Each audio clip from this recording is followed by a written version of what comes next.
মির্জা ফখরুল আবার দুঃখ কইয়া কইছে যে বিএনপি যখনই ক্ষমতাতে আসে তখনই একটা করে ঝামেলা আসে। দেখেন, বিএনপির গভর্নমেন্টে যখনই আসে তখনই একটা করে ঝামেলা আসে আর কি, এর আগেও দেখা গেছে।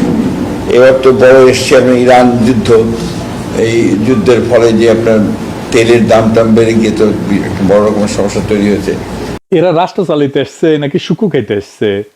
ইলেকশন করে দেওয়ানা হয়ে গেছিল, তারপরে ইন্ডিয়ার আমেরিকার আশীর্বাদ নিয়ে সিভিল মিলিটারি ব্যুরোক্রেসিকে দিয়ে ইলেকশন ইঞ্জিনিয়ারিং করে ক্ষমতাতে এসেছে।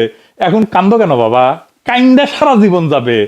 এক মাসে তো বেড়া ছাড়া করে ফেলিছেন মির্জা সাহেব, আরো হবে বেড়া ছাড়া। কয়ে রাখলাম, লিখে রাখেন। ঝামেলা ছাড়া কোনো রাষ্ট্র আছে? দুনিয়ার কোনো সরকার আছে বা ছিল যার এক বা একাধিক ঝামেলা সামলাইতে হয় নাই? সেই জন্যই তো রাষ্ট্রে আসে, ক্ষমতায় আসে। হাসিনারে কোভিড আর তারপরে ইউক্রেনের যুদ্ধ মোকাবেলা করতে হয় নাই। এদের রাষ্ট্র চালানোর কোনো ইচ্ছা নাই, আসছিল ক্ষমতা উপভোগ করতে, সেটা উপভোগ করতে পারিচ্ছে না, তাই তার মহা আফসোস।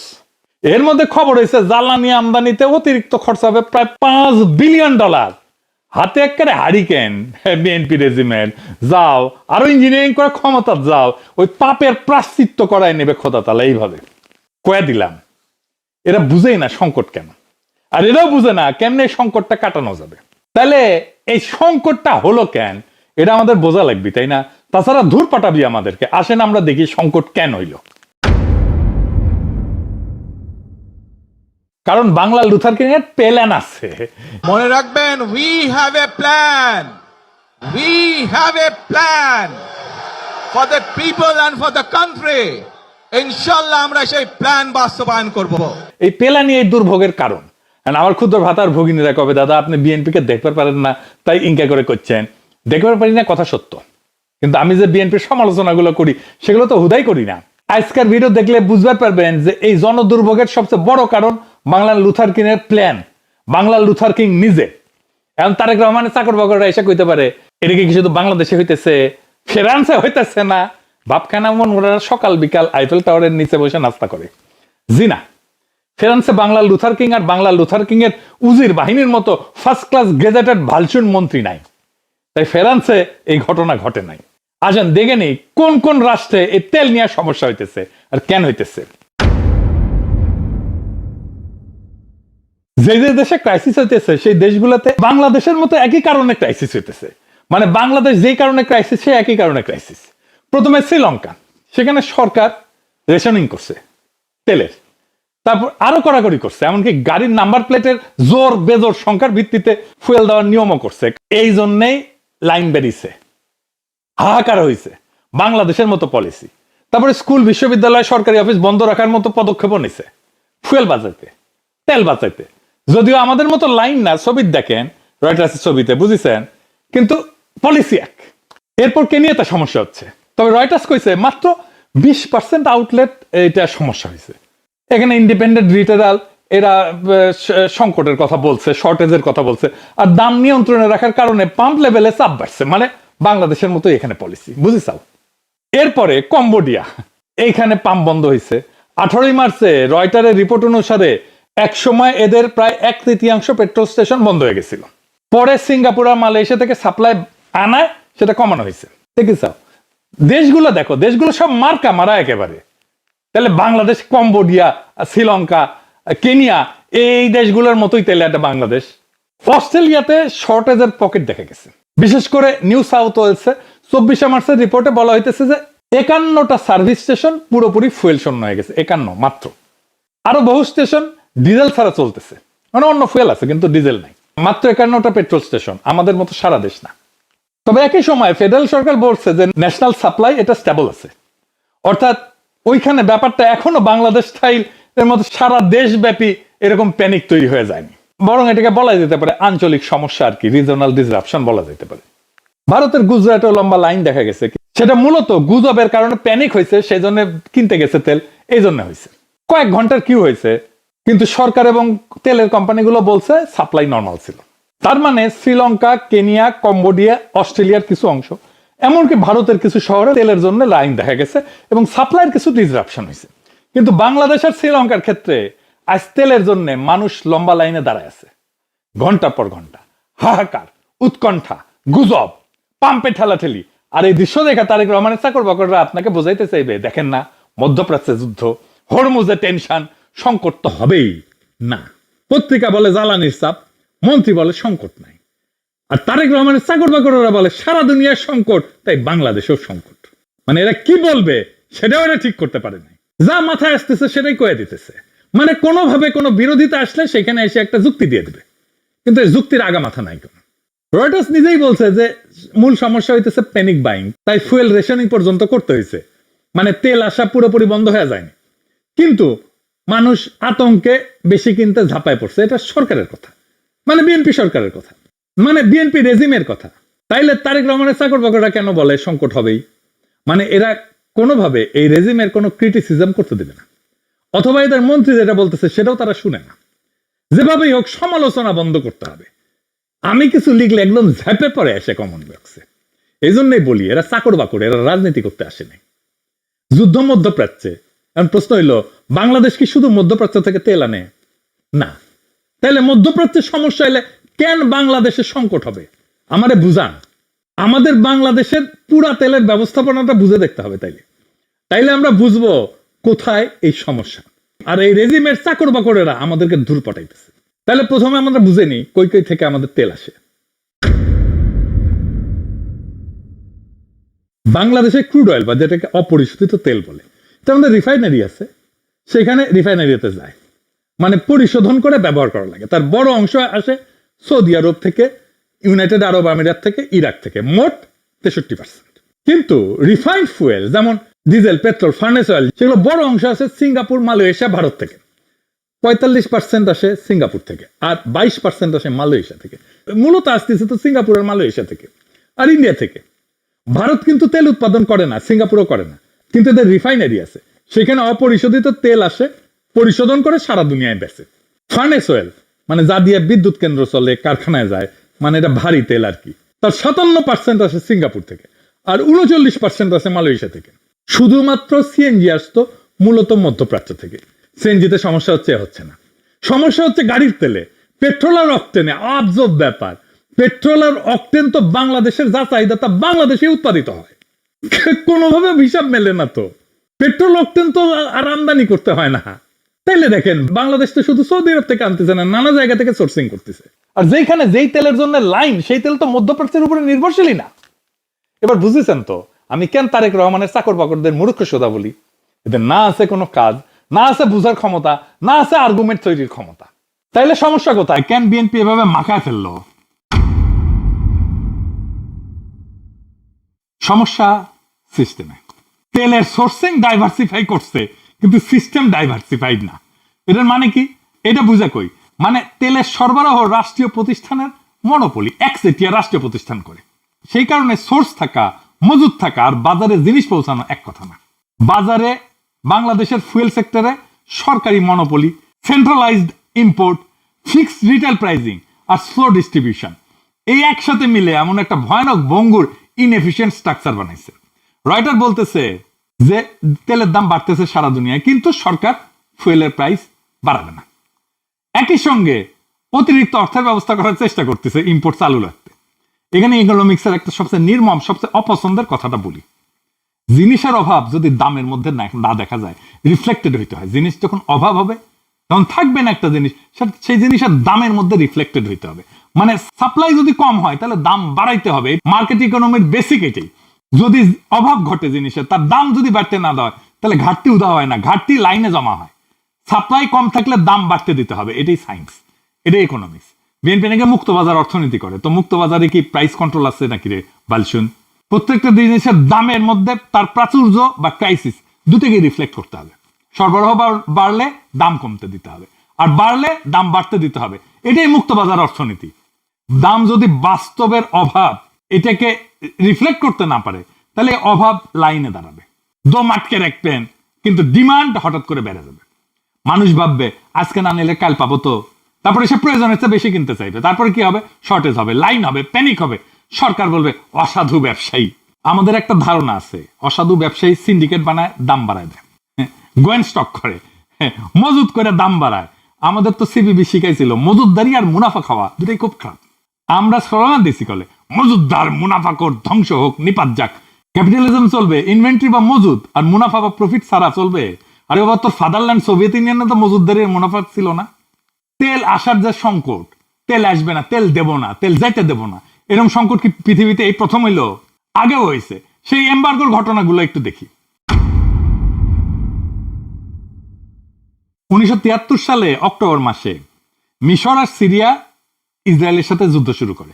67 সালে যুদ্ধে যে কিছু ভূখণ্ড হারাইছিল, সেই ভূখণ্ড ফেরত পাওয়ার লক্ষ্য নিয়ে যুদ্ধের সময় আমেরিকা ইসরায়েলকে বড় আকারের সামরিক সহায়তা দেয়, এবং এই মার্কিন সহায়তার প্রতিক্রিয়াতে আরব দেশের তেল উৎপাদকরা আমেরিকা এবং কিছু পশ্চিম ইউরোপের দেশের বিরুদ্ধে তেল রপ্তানি বন্ধ করে দেয়। এবং 73 সালে আমেরিকার পেট্রোল পাম্পে লম্বা লাইন পড়ছিল। এইরকম মানুষ গাড়িতে তেল ভরার জন্য অনেকক্ষণ দাঁড়ায় থাকতো, অনেক পাম্পে তেল শেষ হয়ে যেত, কোথাও কোথাও পাম্প বন্ধও থাকতো। কিন্তু পরে গবেষণা করে দেখা গেল এটার কারণ ছিল প্রাইস কন্ট্রোল এবং রেশনিং। বাংলাদেশ যেটা করতেছে এইটাই সংকটকে আরো খারাপ করে দিচ্ছিল। যুদ্ধের একটা শখ ছিল, কিন্তু পলিসি এই দীর্ঘ লাইনের জন্য দায়ী ছিল। এবার আসি আরো বড় একটা নাটকীয় ঐতিহাসিক উদাহরণ। পশ্চিম জার্মানি 1948 সালে যুদ্ধ শেষ, ধ্বংসস্তূপ, দোকানে পণ্য নাই, রেশনিং হয়, প্রাইস কন্ট্রোল আছে, মানুষ বার্টার করতেছে। বার্টার মানে বুঝেন তো, জানেন নিশ্চয়ই, তাও আবার বলি, বার্টার মানে মানুষ টাকা দিয়ে স্বাভাবিকভাবে জিনিস কিনতে পারতেছিল না, তাই জিনিসের বদলে জিনিস বিনিময়, মানে অনেক আগে যেটা হইতো, যেমন ডিমের বদলে রুটি, সিগারেটের বদলে মাখন, কাপড়ের বদলে আলু, এটাই বার্টার। তো কেন এই অবস্থা? কারণ সরকার বহু বছর ধরে দাম বেঁধে দিয়েছিল জিনিসপত্রে, কে কতটুকু কিনতে পারবে সেটাও ঠিক করে দিচ্ছিল। কাগজে সবকিছু নিয়ন্ত্রিত, কিন্তু বাস্তব বাজার শুকাই গেছে। জার্মানেরা যুদ্ধের আগে থেকে প্রায় 12 বছর প্রাইস কন্ট্রোল করতো, আর 9 বছর রেশনিং করছে। যুদ্ধের আগে থেকে মানে 36 সাল থেকে প্রাইস কন্ট্রোল ছিল, 36 থেকে 48 পর্যন্ত, আর 39 থেকে 48 পর্যন্ত 9 বছর রেশনিং ছিল। এই অবস্থায় সামনে আসে লুডভিগ এরহার্ড বলে এক ভদ্রলোক। উনি ছিলেন পশ্চিম জার্মানির অর্থনীতি পুনর্গঠনের দায়িত্বে থাকা প্রধান নীতি নির্ধারকদের মধ্যে একজন, তার মানে ধরে রাখেন অর্থমন্ত্রী। একে বলা হয়তো পশ্চিম জার্মানির যুদ্ধোত্তর অর্থনীতি পুনরুদ্ধারের চিফ আর্কিটেক্ট। 48 সালে উনি কারেন্সি রিফর্মের পাশাপাশি প্রাইস কন্ট্রোল আর রেশনিং তুলে দেওয়া শুরু করেন। অর্থাৎ তিনি শুধু কথা বলেননি, নীতি বদলাইছিলেন। তখন জেনারেল লুকাস দি ক্লে, উনি ছিলেন তখন যুদ্ধ পরবর্তী জার্মানিতে আমেরিকার সামরিক গভর্নর। মানে আমেরিকা একজন গভর্নর ঠিক করে দিছে, জার্মানিতে গভর্নর আমেরিকা ঠিক করে দিছে, সেই প্রেসিডেন্টের মতো আর কি। অর্থাৎ আমেরিকান দখলের সময় প্রশাসনের সবচেয়ে ক্ষমতাশালী লোকদের একজন। সে এসে এরহার্ডকে ধরে। তখন ক্লে নাকি বলছিল যে আমার উপদেষ্টারা করছে, আপনি তো বেড়াছাড়া করে ফেলতেছেন। এরহার্ড জবাব দিছিল, ওদের কথা ছেড়ে দেন, আমার উপদেষ্টারাও একই কথা কইতেছে। রাষ্ট্রের উপদেষ্টারা প্রায় ভাবে সংকট মানে আরো কন্ট্রোল করো, দাম বেঁধে দাও, রেশনিং বাড়াও, নিষেধাজ্ঞা দাও, ইন্সপেকশন বাড়াও। কিন্তু জার্মানির অভিজ্ঞতা দেখালো এতে জিনিস সস্তা হয় না, জিনিস গায়েব হয়ে যায়। দোকানে নাই, পেছনের দরজায় আছে। কাগজের দাম কম, বাস্তবে বাজারই বন্ধ। মানুষের পকেটে টাকা আছে কিন্তু পণ্যই নাই। এরহার্ড বলছিলেন যে বাজারকে দম বন্ধ করে রাখলে বাজার মরে যায়। দামকে কিছুটা সত্য বলার সুযোগ দিতে হবে। ওই যে দামের মধ্যে চাহিদার রিফ্লেকশন থাকতে হবে, চাহিদার প্রতিচ্ছবি থাকতে হবে, অভাবের প্রতিচ্ছবি থাকতে হবে, যে এই জিনিসটা, এই পণ্যটা কি এটা পর্যাপ্ত আছে। যদি পর্যাপ্ত না থাকে তাহলে দাম বাড়াইতে হবে, যদি প্রচুর পর্যাপ্ত থাকে তাহলে দাম কমাইতে হবে। এমনি মার্কেটে ঠিক করে ফেলবে। তারপরে কি হইলো, এই পলিসির পরে সত্যি কয়েক মাসের মধ্যে জার্মানিতে দোকানে জিনিস বিকতে শুরু করলো, মানুষ কাজে ফিরলো, উৎপাদন বাড়লো। এরপরে শুরু হলো জার্মান ইকোনমিক মিরাকল।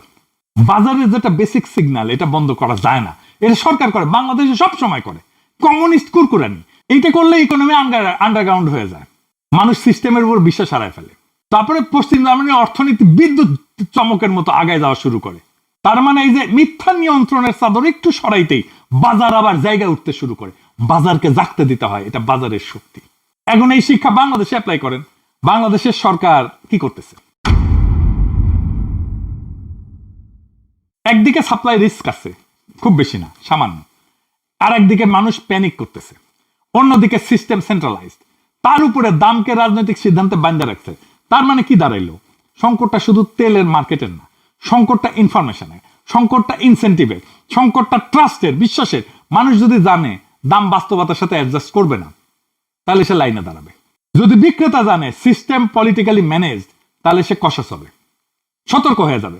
যদি সাপ্লাই চেইন জানে যে দাম পরিশোধ করা, ডিপোর রিলিজ করা, ডিস্ট্রিবিউশন, অ্যাডমিনিস্ট্রেটিভ ক্লিয়ারেন্স, এগুলোতে গ্যাঞ্জাম আছে, তাহলে স্টক থাকলেও পাম্প শুকায় যাবে, পাম্পে তেল আসবে না। ঈদের ছুটিতে ব্যাংক বন্ধ থাকায় পাম্প মালিকেরা ডিপো থেকে তেল তোলার জন্য টাকা উঠাইতে পারেনি। দেখেন পত্রিকায় লিখছে। ফলে সাপ্লাই চেইন বা সরবরাহ লাইন একেবারে ভেঙে পড়ছে। তার উপরে মানুষ আতঙ্কে বেশি করে তেল কিনতে যে ঝাঁপায় পড়ায় সংকট আরো তীব্র হয়ে উঠছে। তাহলে কি করতে হবে? 1 নাম্বার, রাষ্ট্রের একচেটিয়া দখল তেলের উপরে ভাঙতে হবে। রাষ্ট্রের মনোপলি ভাঙতে হবে। তেলের বাজারে একটাই ক্রেতা, একটাই আমদানিকারক, একটাই নিয়ন্ত্রক, একটাই দাম নির্ধারক, আর শেষে দেখা গেল একটাই ব্যর্থতা সারা দেশে ছড়ায় পড়ছে। এই মডেল চলতে পারে না। Import, storage, distribution, wholesale, retail সবকিছু যদি এক কেন্দ্রীভূত শ্বাসনালী দিয়ে চালাইতে যায়, তাহলে এক জায়গায় চাপ পড়লে পুরো শরীরে অক্সিজেন হারায় ফেলবে। তেলের বাজারে প্রাইভেট পার্টিসিপেশন আসতে হবে, মাল্টিপল ইম্পোর্ট চ্যানেল খুলতে হবে, কম্পিটিটিভ স্টোরেজ করতে হবে, আর ডিসেন্ট্রালাইজ ডিস্ট্রিবিউশন আনতেই হবে। মনোপলি এফিসিয়েন্সি আনে না, এইটা মনোপলি আনে ভঙ্গুরতা, ভেঙে যায়। 2 নাম্বার, দামের মধ্যে জিনিসের তেলের দামের মধ্যে সত্য ফিরায় আনতে হবে। তেলের সাপ্লাই যদি কম থাকে দাম বাড়তে দিতে হবে ফ্রিলি, যদি সাপ্লাই বেশি থাকে দাম কমতে দিতে হবে ফ্রিলি। দাম যদি বাস্তবতার কথা না বলে তাহলে মানুষ গুজবই শুনবে। দামের মধ্যে যদি অভাব, স্কারসিটি এটা রিফ্লেক্ট না করে তাহলে স্কারসিটি লাইন হয়ে দেখা দেবে। এটা বুঝতে তো কষ্ট হওয়ার কথা না। সরকার যদি রাজনৈতিক জনপ্রিয়তার জন্য দাম চেপে রাখে তাহলে বাজার তার প্রতিশোধ নেয় পাম্পের সামনে। তাই এই প্রাইস কন্ট্রোল বাদ দিতে হবে, সরকার থেকেই বাদ দিতে হবে। দামকে অ্যাডজাস্ট করতে দিতে হবে। গরিবের জন্য টার্গেটেড সাবসিডি দেন, পাবলিক ট্রান্সপোর্টে সাপোর্ট দেন, কৃষিতে সহায়তা দেন, কিন্তু সবার জন্য মিথ্যা সস্তা দামের নাটক করে বাজারকে অন্ধ বানায়েন না। কারণ ইকোনমিতে মিথ্যা দাম শেষ পর্যন্ত সত্যিকারের শর্টেজ তৈরি করছে ওইটা। তেলের দাম না বাড়ায় এরকম যে লাইনে দাঁড় করে রাখতেছে তাতে তো খরচা বাড়তেছে। এই যে দেখেন পাঠাওয়ের ড্রাইভার কি বলে। আমি একজন সাধারণ পাঠাও চালক, যে 10টা থেকে এখন 4টা বাজে, এখনও যাইতে তেলের কাছে পৌঁছাইতে আরও 2 ঘন্টা বেশি সময় লাগবে। তাহলে এই যে আমার সারাদিন তেলের বিশেষ ছুটতে হইতেছে। এরকম যদি সরকার যদি একটু পদক্ষেপ নেয় সবার জন্য ভালো হয়। এরকম হলে তো আমরা না খাইতে খাইতে মারা যাবো, যে অবস্থা দেখা যাচ্ছে। শুনেছেন? তার মানে পাঠাওয়ের ড্রাইভারের 4 ঘন্টায় যে আয় হইতো সেটা তো লস হইতেছে পাঠাও ড্রাইভারের, তাই না? দাম না বাড়ে লাভ হইল কি? কারোই কোনো লাভ হইল কি? 3 নাম্বার, সরবরাহ ব্যবস্থাকে যুদ্ধকালীন তৎপরতাতে পুনর্গঠন করতে হবে। তেল কেনা হয়েছে কিনা, জাহাজ আসছে কিনা এটা শেষ কথা না। আসল কথা হইলো টাকা ছাড়া হইলো কিনা, ব্যাংকিং উইন্ডো খোলা ছিল কিনা, ডিপো রিলিজ হইলো কিনা, ট্রাক মুভমেন্ট আটকাইলো কিনা, পাম্পের টাইমলি ডেলিভারি পাইলো কিনা। বাংলাদেশের সবচেয়ে বড় অংশ কিন্তু পাম্পে না, কাগজে। আমলাতান্ত্রিক জটিলতায়, ডিপোতে না, ফাইলে, তেলের ট্যাঙ্কারে না, এটা সচিবালয়ে, এটা অফিসে। এখানে ইমার্জেন্সি প্রোটোকল লাগবে। ব্যাংকে হলিডে হয়েছে কি হয়েছে, তাহলে ফুয়েলের পেমেন্ট চলতে হবে। ডিপো 24 ঘন্টা চলতে হবে 7 দিন। ট্রান্সপোর্টের ক্লিয়ারেন্স ফাস্ট ট্র্যাক হবে। Real time stock dashboard public করতে হবে, দেখতে পাবে পাবলিক যে কোথায় কত স্টক আছে।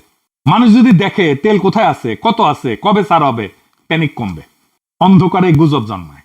4 নাম্বার, সরকারকে প্রোপাগান্ডা না ইনফরমেশন দিতে হবে। মন্ত্রী এক কথা বলবে, পত্রিকার এক কথা বলবে, দলীয় চাকর বাকর আর এক কথা বলবে, এইভাবে ট্রাস্ট ফেরত আসে না। সংকটের সময় যারা বিরোধিতা করতেছে সরকারের, যারা ক্রিটিক করতেছে তাদের এসে গালাগালি করতেছে, তাতে হবে না, সমস্যার সমাধান হবে না। প্রত্যেক দিন বলতে হবে কত স্টক আছে, কতদিন চলবে, কোথায় বটলনেক আছে, কি কারেক্টিভ অ্যাকশন নেওয়া হয়েছে। মানুষ প্যানিক করে শুধু অভাবে না, অবিশ্বাসেও করে। বিশ্বাসের ট্রাস্ট এটা কোলাপস হলেই কিউ শুরু হয়। আর এই সোর্স ডাইভার্সিফিকেশন তেলের, এটাকে শুধু স্লোগান না, এটাকে অপারেশনাল স্ট্র্যাটেজি বানাইতে হবে। শুধু এইটা বললে হবে না যে আমরা মিডল ইস্টের বাইরে সোর্স করতেছি।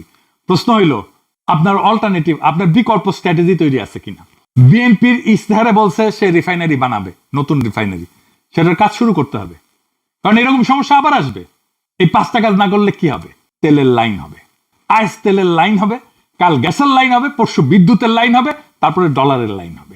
কারণ সমস্যাটা কোনো একক পণ্য না, সমস্যাটা সেই রাষ্ট্রে যেভাবে কমান্ড দিয়ে আদেশ কইরা একটা বস্তুর, একটা পণ্যের অভাবকে মুছে দেওয়া যায়, কন্ট্রোল দিয়া, নিয়ন্ত্রণ দিয়া বাজার চালানো যায়, আর ডিনায়াল দিয়া প্যানিক থামানো যায়।